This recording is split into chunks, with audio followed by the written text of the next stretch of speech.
All right, today we're diving into two incredible and completely different ways people are taking on one of nature's biggest challenges, the desert. One involves some seriously clever tech, and the other, well, it involves building a forest that's bigger than an entire country. Let's get into it. So, can we really pull water right out of thin air? And can we actually make a desert bloom green? These might sound like questions from a sci fi movie, but they are being answered right now, in the real world. We're going to look at two amazing solutions, one that's incredibly precise and another that's almost impossibly huge. So on one side, you've got this super clever piece of German engineering that's literally catching fog in Morocco.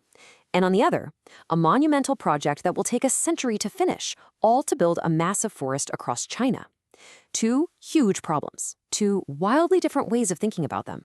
Okay, so first up, let's head to North Africa. We're going to a place where a single drop of water is an absolute treasure, and where a team of engineers found an answer hiding in plain sight right in the morning mist.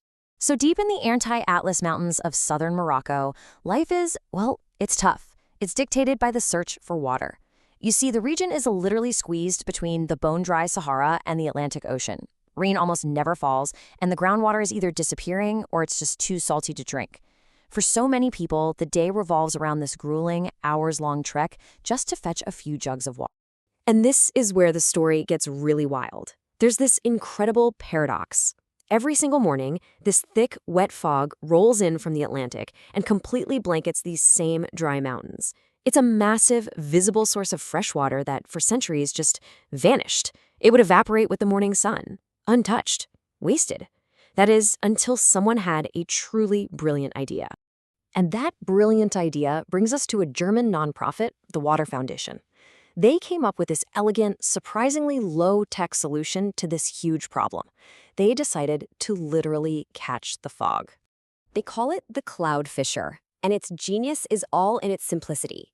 It's a system designed to do just one thing: get in the way of that fog and harvest its moisture, creating perfectly clean, drinkable water right out of thin air. So how in the world does it work? It's beautiful, really. As the wind blows the fog through this special mesh, tiny little water droplets cling to the surface. They start to merge together, getting bigger and heavier, until, you guessed it, gravity takes over. The water trickles down the net, gets collected in a gutter, and then it's piped away. It's a completely passive, elegant cycle. And the tech itself is just so smart. That 3D mesh is super durable and incredibly efficient. The whole structure is modular, meaning you can put it together with just simple tools. But here's the best part, the absolute game changer. It uses zero energy. No electricity, no fuel, no noise. It's powered only by the natural forces of wind, fog, and gravity, which makes it absolutely perfect for a remote region. And the impact on daily life? It's just profound. This quote from a local resident really says it all.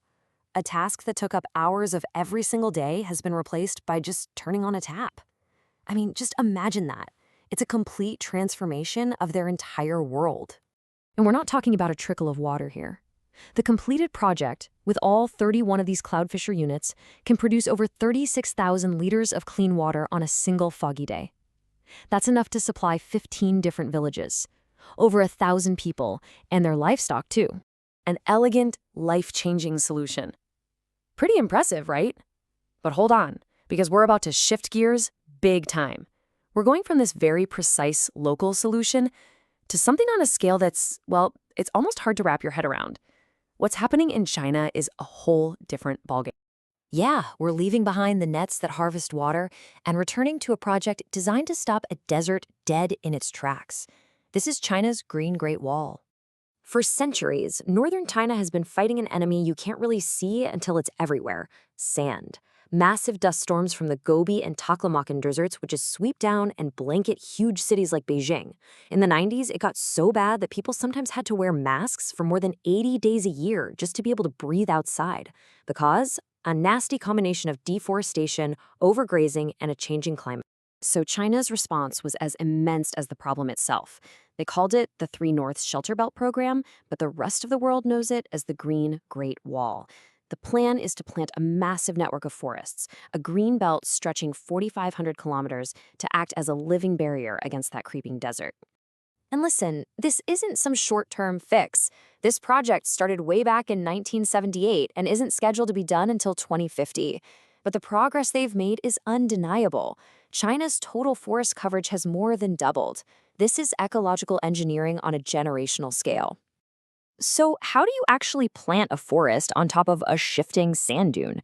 Well, you start with something surprisingly simple: straw.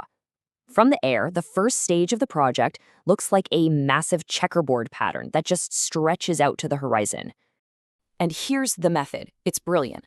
First, workers manually create this huge grid using straw. This grid does two things. It slows the wind right at the surface, and it physically holds the sand in place. Then, in the protected center of each square, they plant special drought-resistant seedlings. And finally, as that straw slowly decomposes, it becomes natural fertilizer, feeding the young trees and helping them take root. It's a slow, methodical process of creating an ecosystem from absolute scratch. And the scale is just breathtaking. The final goal is 35 million hectares of new forest. To put that into perspective for you, that's an area larger than the entire country of Germany. This isn't just planting trees, it's terraforming on a national level. So what we have here are two remarkable stories. One of precision engineering providing water for a few villages, and the other of ecological transformation on a continental scale. So what does this all tell us? Let's just break it down. In Morocco, you have this precise, passive technology solving a very local problem: water supply. In China, you have a massive, active project tackling a huge national crisis: desertification. One is surgical, the other is monumental. And you know what? They're both brilliant.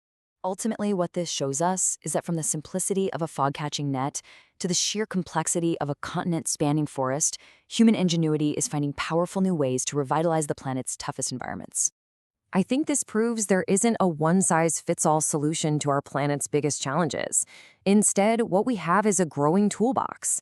And sometimes the right tool is a scalpel, and sometimes it's a bulldozer.